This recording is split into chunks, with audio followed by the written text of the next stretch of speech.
Hello friends, welcome my YouTube channel. आज आपको बताते हैं कि फुल्ली ऑटोमेटिक वॉशिंग मशीन में एरर कोड के बारे में। ठीक है, तो उसमें आपका E1, E2, E3, EE, EL और EH एरर कोड आएगा। तो क्या करना है और क्या नहीं करना है और सोल्व करने का तरीका भी बताएंगे। तो ये जानने से पहले आप हमारे चैनल को सब्सक्राइब नहीं किए हैं तो सब्सक्राइब कर ले। तो चलिए आपको बताते हैं।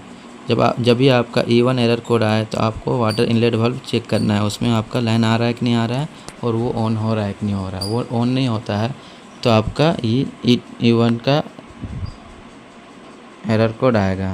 ओके, तो चेक करने वाटर इनलेट वाल्व चेक करने के लिए आपको यहाँ पर इसमें थिम्बल लगा देना है और 220 वोल्टेज दे के चेक करना है डायरेक्ट। वो ठीक रहेगा तो आप ये इनलेट वाल्व का फ़िल्टर भी इस तरह से क्लीन कर सकते हैं। आप पहले वो खोलना है और ये निकालना है, तो इसको साफ़ करके आप इसको सेट कर देना है। क्या है कि ये गंदा होने से भी आपका प्रॉब्लम आ सकता है। क्या है कि प्रॉपर पानी नहीं जाएगा तो आपका E1 का एरर कोड आ सकता है। ओके, अब आते हैं E2 एरर कोड में आपका ड्रेन प्रॉब्लम का प्रॉब्लम हो सकता है। वाटर जो टोट मोटर होता है आपका, जो पानी निकालता है स्पिन करने समय, वो प्रॉब्लम हो सकता है। तो आप उसको इस तार को देखना है आपको कि कहीं ये टूटा हुआ तो नहीं है या फिर ये वर्क कर रहा है कि नहीं कर रहा है। अगर ये वर्क नहीं कर रहा है तो आपको रिप्लेसमेंट कर देना है इस सामान को और आपका मशीन ठीक हो जाएगा।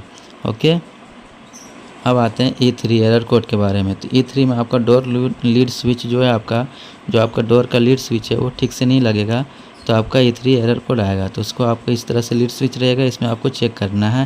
तो किस तरह से चेक करना है आपको, सबसे पहले ये थिम्बल है, इस थिम्बल में आपको मल्टीमीटर को कंटिन्यूटी में सेट करना है और इस थिम्बल में आपको चेक करना है और चेक करना है कि इसमें कंटिन्यूटी बता रहा है कि नहीं बता रहा है। अगर बता रहा है तो आपका लीड स्विच सही है, अगर नहीं बता रहा है तो आपको ये लीड स्विच चेंज कर देना और ये प्रॉब्लम सोल्व हो जाएगा। अब आते हैं डबल ई एरर कोड में आपका वाटर लेवल सेंसर जो होता है वो प्रॉब्लम होता है। उसमें आपको कुछ नहीं करना है, ये वाटर लेवल सेंसर आपको रिप्लेस कर देना है और आपका देख लेना कहीं वायर वगैरह तो नहीं कटा है। इसमें जो वायर लगा हुआ रहता है अगर वो ठीक है तो आपको वाटर लेवल सेंसर चेंज कर देना है तो आपका प्रॉब्लम सही हो जाएगा। क्या है कि इसमें ये काम नहीं कर रहा है या फिर इसमें लाइन नहीं जाता होगा तो ये आपका डबल ई एरर कोड आएगा।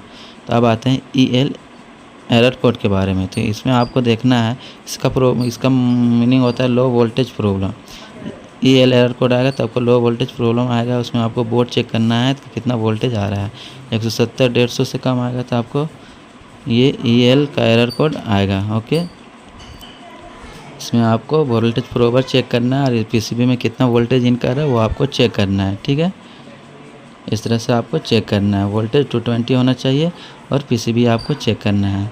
अब आते हैं नेक्स्ट, आपका रहेगा आपका EH एरर कोड में आपका हाई वोल्टेज प्रॉब्लम बताएगा आपका। ठीक है, इसका मतलब होता है हाई वोल्टेज प्रॉब्लम। कहीं आपका मशीन में 280 से ज़्यादा वोल्टेज आपका इन करेगा तो आपका EH एरर कोड आएगा।